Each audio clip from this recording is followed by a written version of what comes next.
Démarrage ce matin du baccalauréat 2013 sur l'ensemble du pays sauf au nord. Cette année, plus de 112 000 candidats concourent pour obtenir le ticket qui leur permettra de poursuivre les études supérieures. Le ministre en charge de l'éducation a visité quelques centres d'examen de la capitale.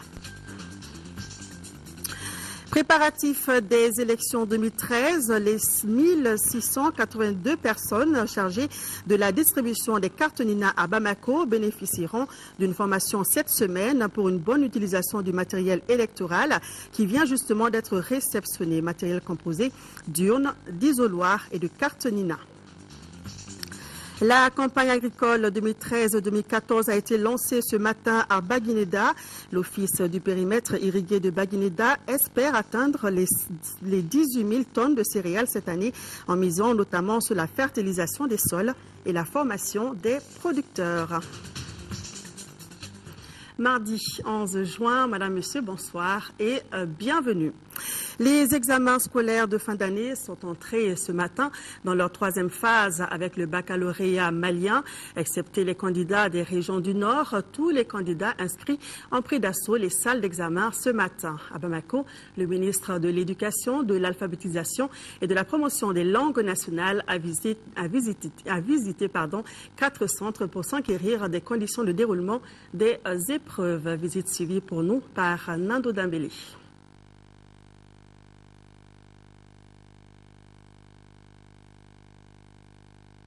Saloum Traoré maintenant, LBK.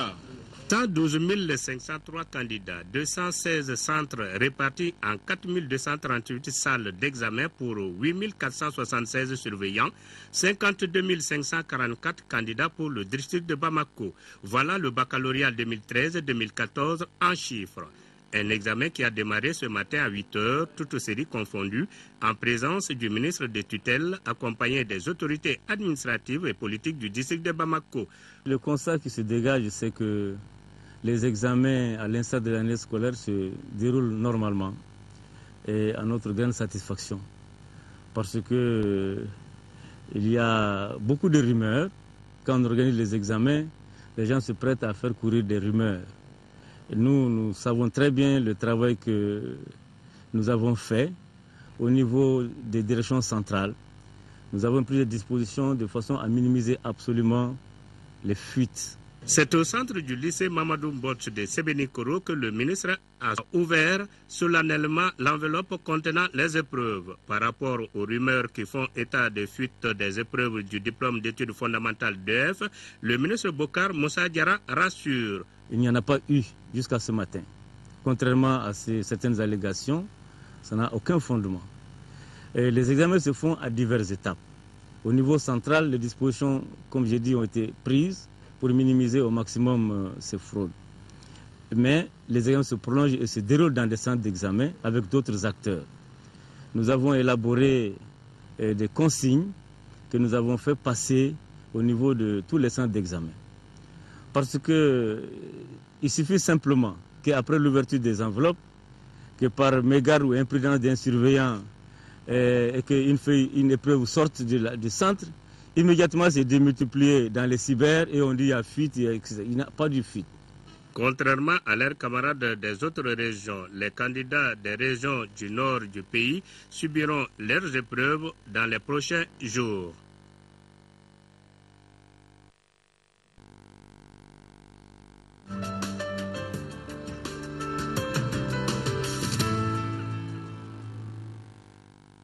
Page élection, le secrétaire général du ministère en charge de l'administration territoriale a réceptionné ce matin à la Direction nationale des douanes le matériel électoral pour les échéances à venir. Le matériel en question est composé d'urnes, d'isoloirs et de cartes Nina.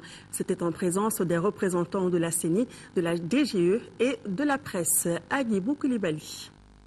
Le précieux sésame est enfin arrivé à Bamako. Il s'agit des cartes Nina. Ce sont environ 1 million de cartes Nina qui concernent les électeurs des régions de Kidal, Gao, Tombouctou et 2 celles de la région de Kaï. En plus de ces cartes Nina, Le complément des urnes et des isoloirs pour les régions du nord du Mali sont aussi arrivés. L'arrivée de ce lot de cartes signifie pour nous que même ceux qui avaient quelques doutes encore, je pense que ce doute n'est désormais plus permis. Il est bien évident pour nous que les élections auront bel et bien lieu le 28 juillet, conformément à la feuille de route et à l'engagement du Mali et de tous ses partenaires techniques et financiers. Ces cartes, comme vous savez, constituent une étape décisive pour nous parce que tout le système électoral de cette année 2013 est bâti autour des cartes Nina. Selon le président de la commission logistique des élections, la remise officielle des cartes Nina est prévue pour le mois de juillet prochain. Et 2000 équipes s'occuperont de leur distribution. On est obligé de nous organiser très rapidement pour l'acheminement sur les localités. Nous avons les régions du nord, c'est-à-dire composées de Kidal, de Gao et de Tombouctou, plus une partie de la région de Kaï. Je suppose que, conformément à notre habitude, quand on fait la mise en place du matériel, nous commençons par les régions les plus éloignées. Généralement, c'est les régions du nord, Kaï, ensuite les Maliens de l'extérieur, etc. Mais comme on a les cartes pour les régions du nord, il s'agit maintenant de prendre les dispositions pour leur mise en route. Il n'y a pas de doute, les déplacés, réfugiés et toutes les régions du nord du Mali, y compris Kidal, vont pouvoir voter avec leur carte Nina pour les élections du 28 juillet prochain, ont rassuré les représentants de l'administration territoriale. 1682 personnes seront mobilisées pour la distribution des cartes Nina au niveau du district de Bamako. Elles devront suivre une formation cette semaine sur la conduite à tenir. C'est l'une des informations que l'on retient de la rencontre entre le gouverneur du district et la presse. C'était cet après-midi. Georges Togo a par ailleurs déploré la timidité au niveau des différentes commissions d'établissement des listes électorales. Le reportage de Mohamed Diarra. Pour la réussite de l'élection présidentielle de juillet prochain à Bamako, le gouvernement du district opte pour deux stratégies, l'information et la sensibilisation. En décidant de rencontrer les journalistes, le gouverneur Georges Togo entend rétablir le pont entre son équipe et les hommes de médias, vecteurs de communication. Nous sommes convaincus que la communication est un facteur clé pour la réussite de toutes ces actions en direction de la population, en direction de la masse. Donc, avec le concours de la presse, nous pensons que nous pouvons très certainement changer l'évolution des choses. Dans son exposé, le conseiller aux affaires administratives a fait le point de la situation. Les commissions d'établissement des listes électorales sont à pied d'œuvre. Le matériel électoral disponible, alors que la formation des équipes chargées de la remise des cartes Nina se poursuivra. 1682 personnes auront la responsabilité de faire ce travail. Nous avons déjà assurer une première formation de tous les agents qui ont été retenus dans le cadre de cette formation. Et pour avoir un travail le plus parfait possible, nous envisageons aussi une seconde formation et renforcement des capacités de toutes ces équipes afin que le travail de distribution se fasse de la façon la plus adéquate. En tout cas, le gouverneur a rassuré les journalistes que sa circonscription est prête pour l'élection présidentielle. L'inconnu reste pour le moment le taux de participation qui reste le terrain d'Achille des élections. Sur ce point, le gouverneur compte beaucoup sur la presse. L'ambassadeur du Mali au Sénégal informe la communauté malienne résidant dans la juridiction de l'ambassade du Mali à Dakar de la mise en place de la commission administrative d'établissement des listes électorales et du démarrage de ces travaux le 5 juin dernier dans la salle de banquet de la chancellerie. À cet effet, l'ambassadeur invite les électeurs potentiels de la juridiction à se présenter devant la dite commission pour la validation de la liste et, le cas échéant, faire procéder à un transfert et choisir leur lieu de vote. Ces opérations dites d'établissement des listes électorales prendront fin le 15 juin prochain. La liste des électeurs potentiels affichés devant l'ambassade facilitera les recherches auprès de la commission. Ici au Mali, un dispositif d'anticipation des conflits électoraux désormais fonctionnel à Kadiolo, c'est en 3e région. Un projet a été lancé à cet effet jeudi dernier, une initiative de l'association Conseil pour le développement ACODE en partenariat avec le PNUD. Il vise à renforcer les capacités des communautés bénéficiaires afin de réussir les échéances électorales. Le reportage de Fatoumata Diallo. Mobilisons-nous pour des élections réussies. C'est le credo du projet de renforcement de la démocratie à travers la prévention et la gestion des conflits électoraux qui vient d'être officiellement lancé à Kadiolo. Fruit du partenariat entre l'Association Conseil pour le développement ACODE et le PNUD, Programme des Nations Unies pour le développement, le tout nouveau projet se fixe comme objectif l'appropriation du processus et de la loi électorale par les communautés bénéficiaires et leur renforcement de capacités en prévention et résolution de conflits électoraux. Cela pour l'amélioration du taux de participation d'une part et d'autre part pour des élections crédibles et apaisées. Le partenariat ACODE-PNUD, qui durera 4 mois dans le cadre de ce projet, permettra de mener des actions probantes autour de la loi électorale nouvelle, notamment le processus de vote, la biométrie, la carte NINA. Pour la réussite donc de ces actions, aucun effort ne sera de trop pour les acteurs du projet qui ambitionnent de toucher tous les villages du cercle de Kadiolo. Nous avons mis en place une stratégie qui va consister à réaliser des ateliers de formation, des réunions publiques, des séances radiophoniques. D'où l'appréciation portée à cette idéologie par les autorités politico-administratives de Kadiolo. Je reste convaincu que grâce à ce projet, les élections de 2013 se déroulant dans un climat apaisé dans le cercle de Kadiolo. Des questions d'éclaircissement ont permis à l'assistance de fonder leur espoir sur ce projet de 11 millions de francs CFA qui couvrira outre Kadiolo le cercle de Yanfolila. Accroître le taux de participation aux élections prochaines dans la région de Ségou, c'est l'objectif d'un nouveau projet lancé cette semaine. Le projet initié par l'Association pour la promotion du secteur rural et urbain et la Fondation nationale pour la démocratie va coûter 16 millions de francs CFA. La correspondance de Kandesila. Le projet de consolidation de la démocratie au Mali, qui vient d'être lancé au cours de cette cérémonie officielle, s'intéresse à une 50aine de membres des organisations de la société civile des cercles de Ségou et de San.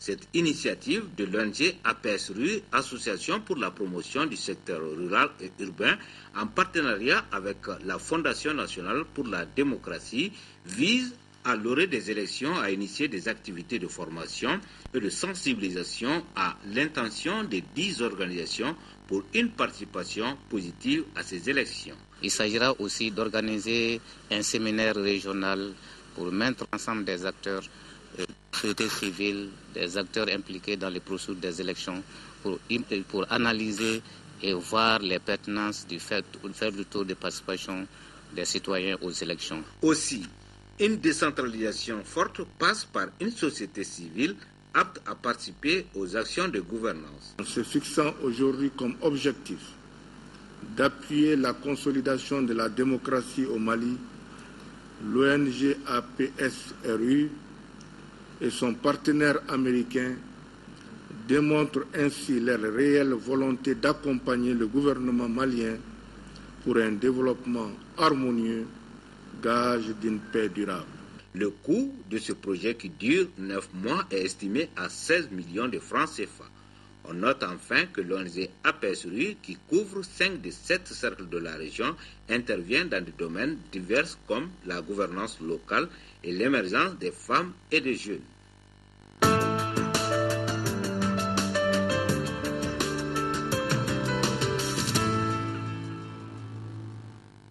Parlons à présent agriculture avec le lancement ce matin à Baguineda de la campagne 2013-2014. Pour cette nouvelle campagne, l'Office du périmètre irrigué de Baguineda a mis l'accent sur la fertilisation des sols, la mécanisation et la formation des producteurs afin d'atteindre 18 000 tonnes de céréales. Laurent Diakité.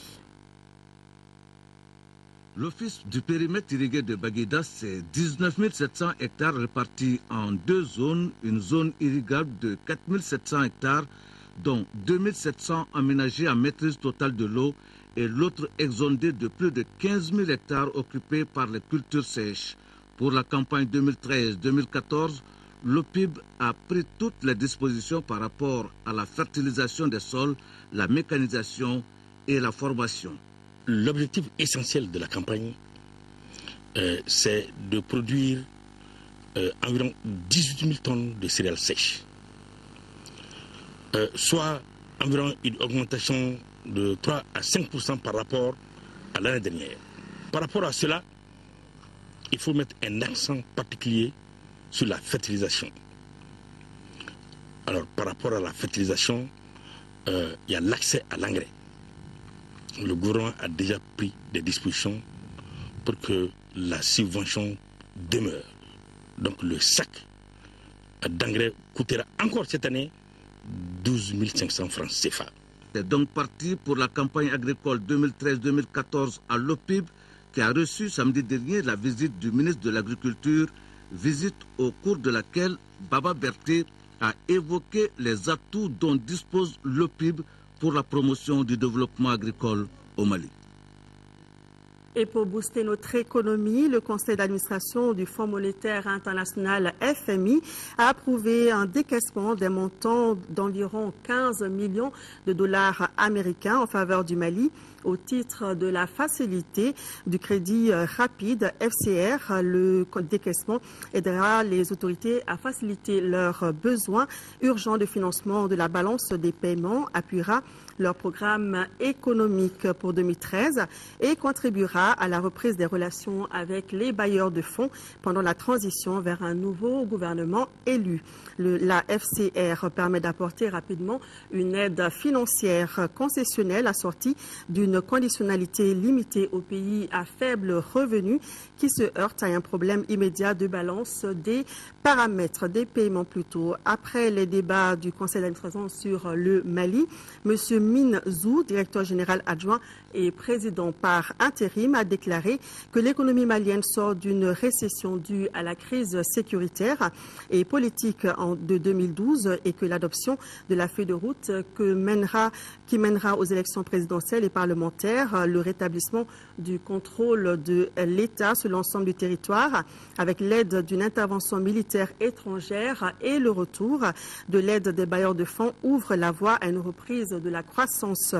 Cependant, la situation économique reste fragile et exposée à des risques. Min Zou a ajouté que les autorités maliennes doivent être félicitées pour leur bonne gestion économique dans les circonstances très difficiles. Les travaux de la 8e session ordinaire de la 4e mandature du Conseil économique, social et culturel se poursuivent au siège de l'institution. Le recueil annuel 2013 des attentes, des besoins et des problèmes de la société civile à travers le district de Bamako est à l'ordre du jour et a été présenté aux conseillers du Conseil pour discussion. Pour en savoir davantage, écoutons le 2e secrétaire du Conseil économique, social et culturel, Zoumananchi Doumbia, qui répond aux questions de Mahamadou Doumbia. Les grands problèmes sont surtout au niveau de l'effritement de l'autorité de l'État, le manque d'espace pour le maraîchage et surtout l'élevage au centre urbain. Nous avons préconisé des solutions. Notamment, il faudrait quand même renforcer l'autorité de l'État. Il faut aménager des espaces pour le maraîchage. Il faut appliquer, on doit passer maintenant de la sensibilisation à l'application stricte des textes de loi en matière d'élevage dans le district de Bamako. Le Conseil économique, social et culturel est une force de proposition et non de décision. Nous recueillons les problèmes et nous apportons des solutions à l'attention des décideurs. Donc nous pensons que les pouvoirs publics vont prendre les mesures idoines en vue de trouver des solutions aux problèmes posés. Est-ce que vous êtes satisfait de ce que le gouvernement fait en réponse à ce que vous demandez? Le gouvernement fait tant que mieux, mais peut mieux faire. Nous pensons quand même qu'il y a des secteurs prioritaires sur lesquels il faudrait s'apaisantir, notamment la sécurité, notamment le domaine agricole, qui sont des vecteurs essentiels pour le développement d'un pays. Direction Caille, où des chèques viennent d'être remis aux commerçants détaillants victimes de l'incendie du marché central de la ville. Chacun des 153 commerçants va recevoir 500 000 francs CFA en guise de dédommagement, soit un total de 75 millions de francs CFA offerts par le département du commerce et de l'industrie et la Banque malienne de solidarité BMS. De Caille, la correspondance de Kansoto Kanouté. Suite à l'incendie qui a ravagé le marché public de Caille le 27 mars dernier, le gouvernement du Mali a tenu à apporter une assistance aux commerçants détaillants victimes et ce, malgré les moments difficiles que traverse notre pays. Ce sont 153 bénéficiaires qui ont déjà ouvert chacun un compte dans les livres de la BMS pour cette première étape de l'opération de financement des sinistrés. Ils bénéficieront chacun d'un prêt de 500 000 francs CFA, soit un montant de plus de 75 millions de francs CFA. L'incendie du marché central de Caille est venu s'ajouter à la crise sécuritaire qui touche notre pays depuis 2012 et qui a fait beaucoup de victimes, parmi lesquelles des milliers de commerçants détaillants des régions de Mopti, Tombouctou, Gao et Kidal. Pour faire face à ce triste constat et soulager la souffrance de ces commerçants détaillants, mon département a mis en place, en partenariat avec la Banque malienne de solidarité, le Fonds auto-renouvelable pour l'emploi et les centres de gestion agréés, une opération spéciale de financement des 10 commerçants détaillants. Selon Tchi Koulibaly, chef de service marché PME-PMI et investissement, la BMS est la première banque à accompagner le projet d'appui aux commerçants détaillants et demeurera toujours aux côtés du département du commerce et de l'industrie dans sa lutte contre la pauvreté à travers l'appui aux PME-PMI et aux activités génératrices de revenus. L'opération se poursuivra et s'étendra aux autres commerçants détaillants victimes de l'incendie du grand marché de Caille. Je suis fier de vous annoncer que conformément au planning convenu avec nos partenaires, l'opération spéciale sera étendue aux régions de Mopti, Tombouctou, Gao et Kidal à partir du 20 juin prochain et concernera plus de 700 commerçants détaillants sinistrés. Le président du conseil d'administration du CGA, Caille Demeton, Cheikh Tidiane Traoré, a quant à lui salué le gouvernement du Mali pour avoir redonné de l'espoir à ces femmes et à ces hommes qui ont tout perdu dans l'incendie, avant d'ajouter que ces prêts octroyés aux sinistrés pour une durée de 2 ans doivent à terme profiter à d'autres commerçants. Il a beaucoup insisté sur le remboursement des prêts. Le maire de la commune urbaine de Caille, Abdoulaye Kamara, dira que les objectifs du projet d'appui aux commerçants détaillants prouvent que cette action va au-delà de ce qui pourrait être qualifié comme une simple bienfaisance, mais plutôt la prise en compte du bien-être de la population, car chaque commerçant du marché est un soutien de famille. Le ministre du Commerce et de l'Industrie a procédé ensuite à la remise symbolique de chéquiers à une dizaine de bénéficiaires. 3 jours pour maîtriser les concepts relatifs à la problématique des armes légères au sein de l'espace CEDEAO. C'est à cet exercice qu'une trentaine de journalistes s'attellent au cours d'un atelier. Un atelier organisé par la Commission nationale de lutte contre les armes légères et la CEDEAO. Le reportage de Abdraman Maïga. Avec l'occupation des terroristes, les régions du nord du Mali constituent sans nul doute des zones de forte concentration et de circulation des armes de guerre et des munitions de tout calibre. Cette situation inquiétante compromet tout processus de consolidation de la paix et de la stabilité sociale, gage de tout développement. Pour prendre des mesures appropriées en vue de circonscrire le mal, une conjugaison d'efforts s'avère indispensable. Voilà tout le sens de cet atelier de formation initié à l'intention des journalistes. Il s'agira pour les représentants de la presse nationale à travers la présente d'approfondir leurs connaissances sur ce phénomène. L'objectif recherché est d'obtenir l'engagement d'une trentaine de journalistes qui accompagneront la Commission dans ses efforts de lutte contre ces fléaux. L'ampleur des méfaits de ce phénomène est telle que sa gestion doit mobiliser en plus des forces armées et de sécurité tous les citoyens du pays, surtout les médias, afin d'assurer une sensibilisation efficace des populations. Cette rencontre de 3 jours sera également l'occasion pour les hommes des médias d'apprendre les techniques pour une meilleure sensibilisation des populations sur les dangers liés à la circulation de ces arsenaux de combat dans la bande sahélo-saharienne. Dans cet espace, plus d'une dizaine de milliers d'armes alimentent des conflits intracommunautaires. Les acteurs de cette lutte contre les engins de la mort et les journalistes doivent donc naturellement faire une alliance pour le triomphe des droits humains et le droit à la vie tout court. Ces journalistes ainsi formés seront des relais qui appuieront notre pays pour atteindre les objectifs de son plan d'action quinquennal 2010-2014 relatif à la lutte contre les armes légères et les petits calibres et à aider la communauté des États de l'Afrique de l'Ouest dans son combat de promotion d'une paix durable au sein de cet espace désertique. Voilà, et dans le cadre de l'intervention de la MINUSMA au Mali, nous rappelons que c'est le général rwandais Jean Bosco Kazura qui a été désigné hier pour diriger la MINUSMA, la force des Nations Unies au Mali. Il sera secondé par un général nigérien et un chef d'état-major français. Demain, 12 juin, c'est la journée mondiale contre le travail des enfants. Non au travail des enfants dans le travail domestique, c'est le thème retenu pour cette 12e édition. Sachez qu'au Mali, donc 2 enfants sur 3 travaillent donc à la maison. Et tout de suite, le message du ministre en charge du travail. Ces propos sont recueillis par Rachel Tessougui. Des centaines de millions de garçons et de filles à travers le monde sont en effet toujours astreints à un travail qui constitue une violation flagrante de leurs droits fondamentaux à la liberté, à l'éducation, à la santé et au loisir. Les mauvais traitements infligés aux enfants dans le travail domestique sont beaucoup trop courants. Cet engagement a été concrétisé très tôt par la mise en place de plusieurs programmes et projets de lutte contre le travail des enfants qui ont enregistré des résultats notables, aussi bien en termes d'information et de sensibilisation des différents acteurs, de renforcement des capacités institutionnelles et opérationnelles, qu'en ce qui concerne le retrait et la réinsertion économique des enfants travailleurs ou la création d'activités génératives de revenus pour les parents.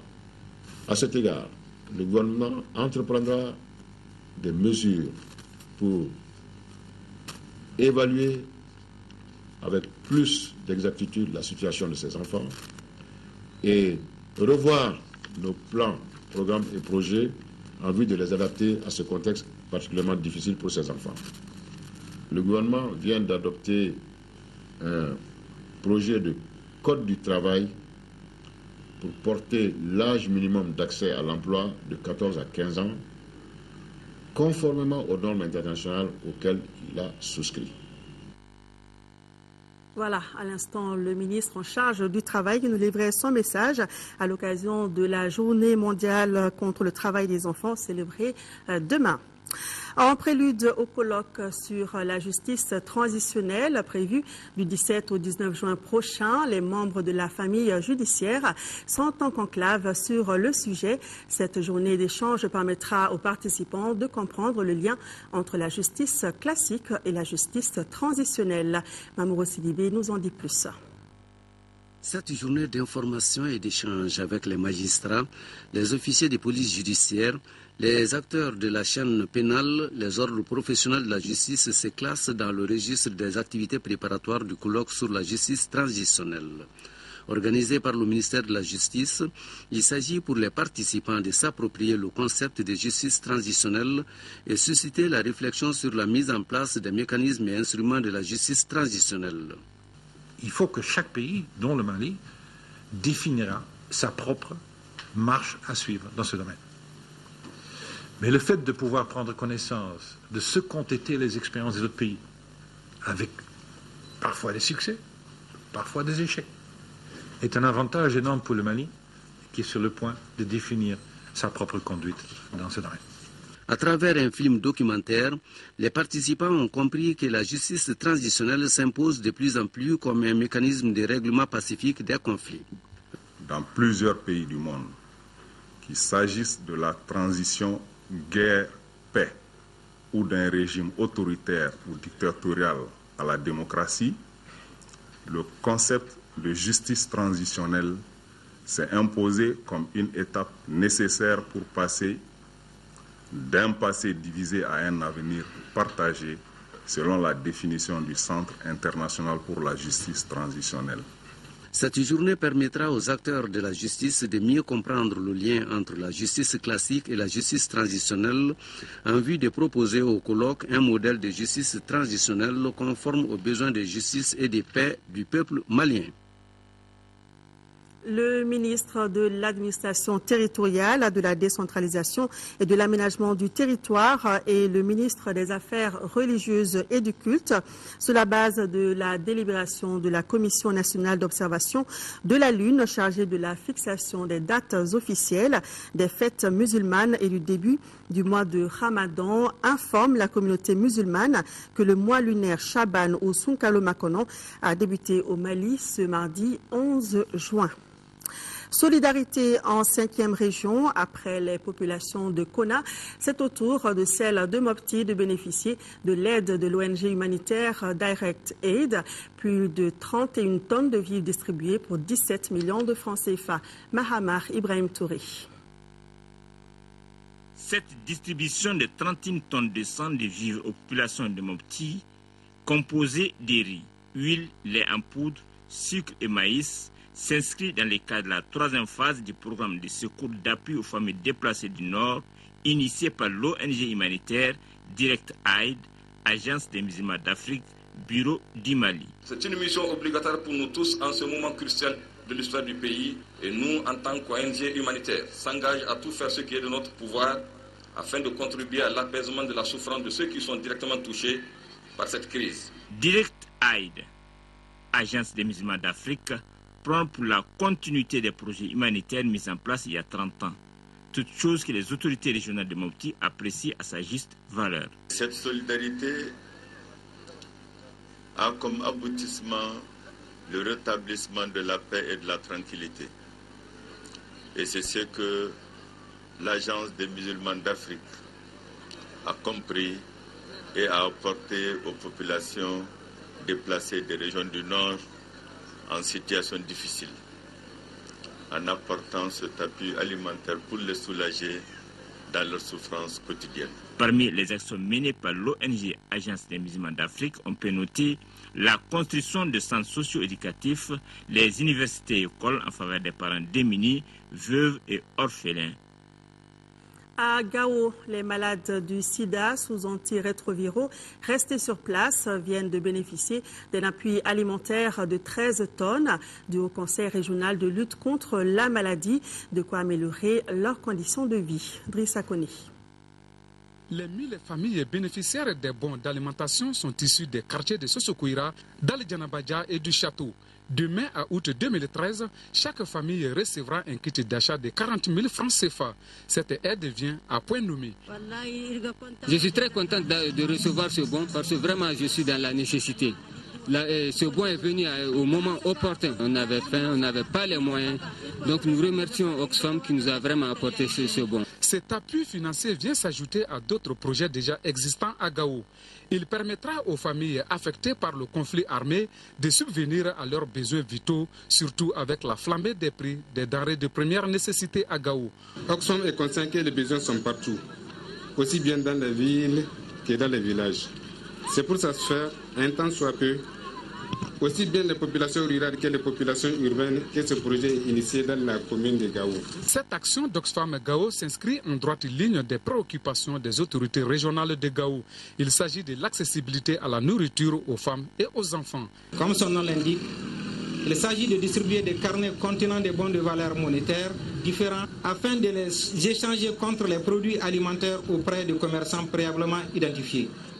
Une fois les bons échangés auprès des commerçants, ceux-ci les ramènent à Oxfam pour rembourser selon la valeur faciale du bon une contribution de 3%.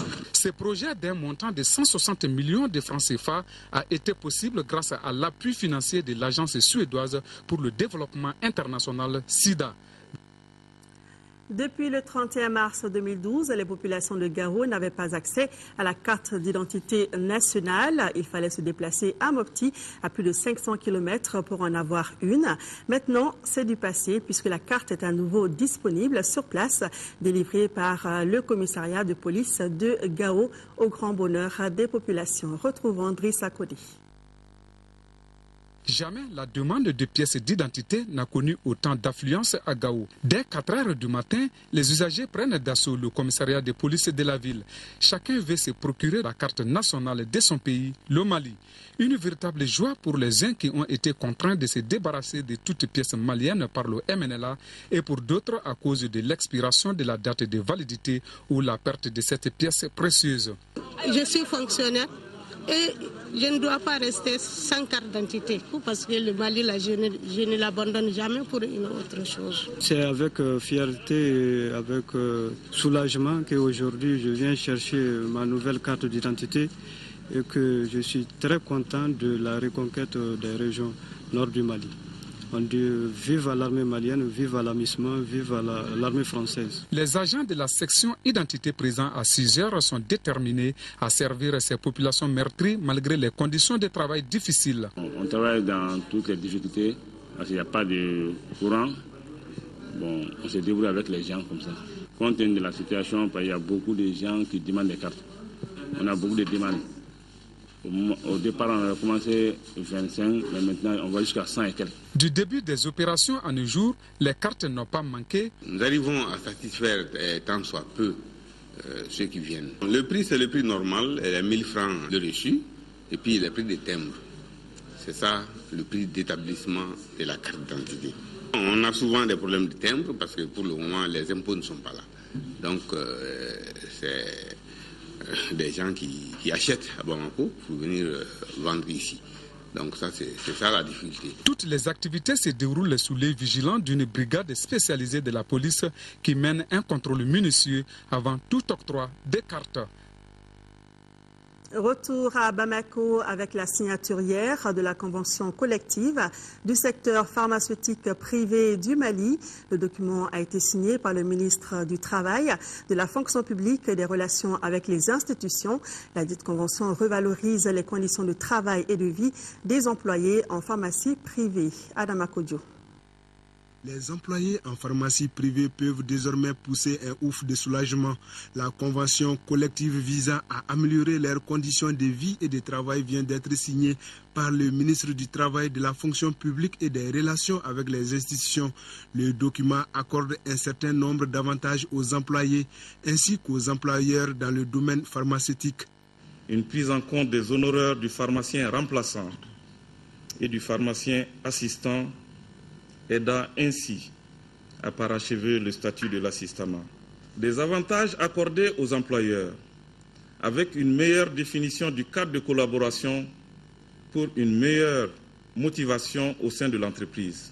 Cette convention traite l'ensemble des questions qui se posent à nous, employés en pharmacie, et contribuera ainsi à faciliter nos relations avec nos employeurs. Premier du genre au Mali, la convention est l'aboutissement d'un engagement pris en 2006 par le syndicat autonome des pharmaciens d'officine privée.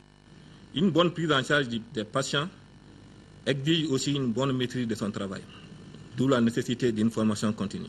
Quant au ministre du Travail, de la fonction publique et des relations avec les institutions, il a salué les uns et les autres pour la signature de la convention qui met en confiance les acteurs clés des officines privées. Si les employeurs et les travailleurs se mettent d'accord, c'est ce qu'on appelle le contrat social.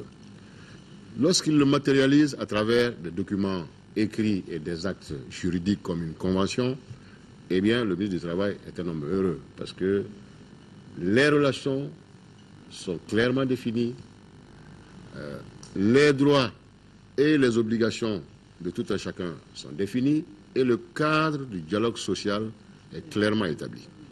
Le ministre a invité toutes les parties concernées à faire bon usage du document pour le développement harmonieux du secteur. Le laboratoire allemand Denk Pharma vient de remettre une importante quantité de médicaments au ministère de la Santé pour les populations du Nord. Denk Pharma vient ainsi renforcer les actions entreprises dans ce sens par les autorités pour approvisionner correctement les populations en médicaments. Retrouvons Adama Kodjo. 30 millions de francs CFA, c'est la valeur du lot de médicaments offerts par le laboratoire allemand Denk Pharma. Les populations du Nord en sont les bénéficiaires. Le don est composé d'antibiotiques, d'antalgiques et d'antipaludiques. Les médicaments sont fabriqués en Allemagne. Ils répondent aux mêmes normes du marché allemand. C'est pourquoi toute la joie, toute notre satisfaction de pouvoir faire bénéficier ces patients du Nord des médicaments qui sont d'excellente qualité. L'acte que nous posons aujourd'hui ne saurait être considéré comme une intervention ponctuelle. Il entre plutôt dans une logique d'action sociale que notre structure développe inlassablement depuis son implantation au Mali. La disponibilité et l'accessibilité des médicaments de qualité partout dans le pays, voilà un des soucis majeurs du gouvernement. C'est pourquoi le ministre de la Santé a salué la générosité du donateur.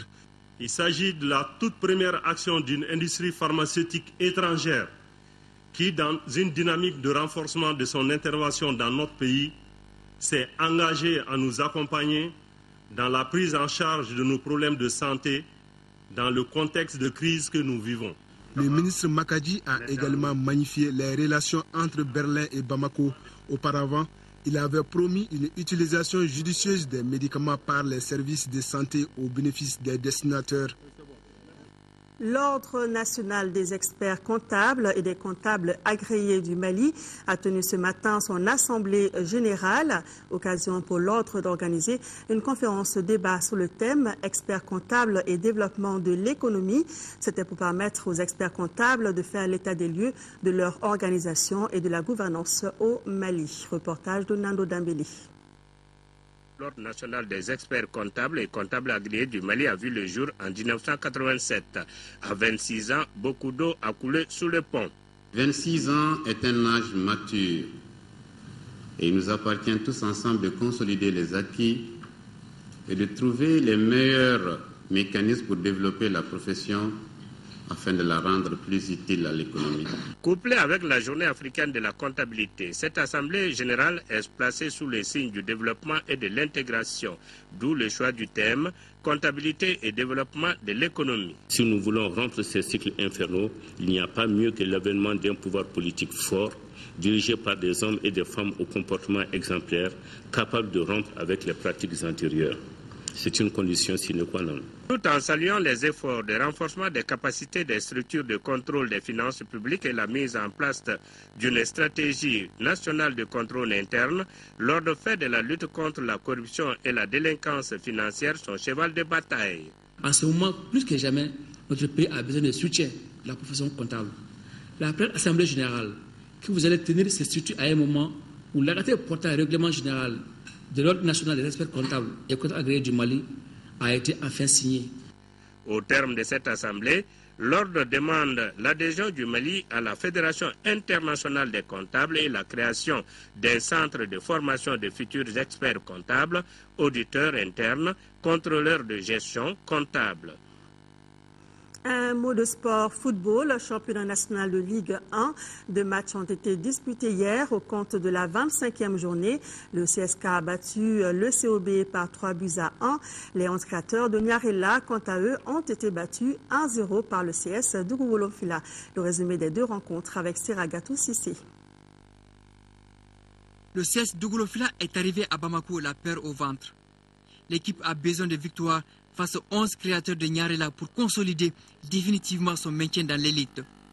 Les Kouloukorowa, ici en bleu marine, ont tenaillé les 11 créateurs de Nyarela. La défense a fait bloc derrière. À la 42e minute, Sori Traoré profite d'une mésentente entre le gardien et un défenseur des 11 créateurs pour marquer l'unique but du match.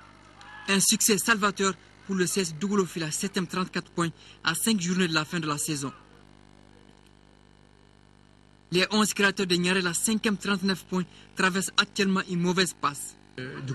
Comme au match aller, le CS Dougoulofila a pris le meilleur 1-0 sur les 11 créateurs de Nyarela.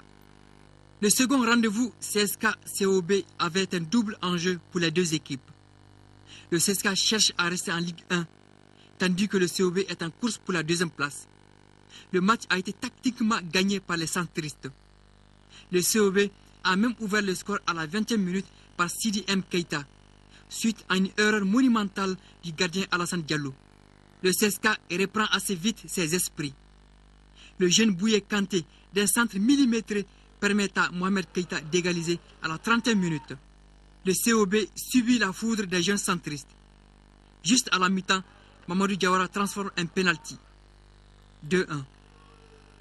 La deuxième mi-temps sera totalement en faveur du CSK. Sidi M. Keita tue le match à la 56e minute. 3-1, score final. Le COB, 3e, 44 points, accuse 6 points de retard sur l'AS Real. Le CSK, 10e, 30 points, peut toujours espérer de maintien en Ligue 1. Communiqué de la commission de suivi de mécanismes de taxation des produits pétroliers sur la base des prix fournisseurs du mois de juin 2013, les prix indicatifs plafond à la pompe des produits pétroliers en vigueur restent inchangés, excepté le prix non subventionné du gaz butane. À titre de rappel, ils sont de supercarburant sans plomb, 750 francs CFA le litre, pétrole lampant 565 francs CFA, gasoil 665 francs CFA le litre, distillat diesel oil DDO 665 francs CFA, fuel oil 475 francs CFA et jet A1 est libre. Il faut noter que le prix subventionné du kilogramme du gaz butane est de 584 francs CFA. Par conséquent, le prix de vente de la bouteille de 2,75 kg est de 1605 francs CFA et celui de la bouteille de 6 kg est de 3500 francs CFA. Quant au prix non subventionné du kilogramme, il est de 996 francs CFA. Voilà, c'est tout pour ce soir. Merci de votre fidélité. Notre programme se poursuit sur notre antenne et sur notre site www.ortm.ml. Sira Batili vous donne rendez-vous demain dans la mi-journée. Quant à moi, je vous retrouve le soir. Merci et bonsoir.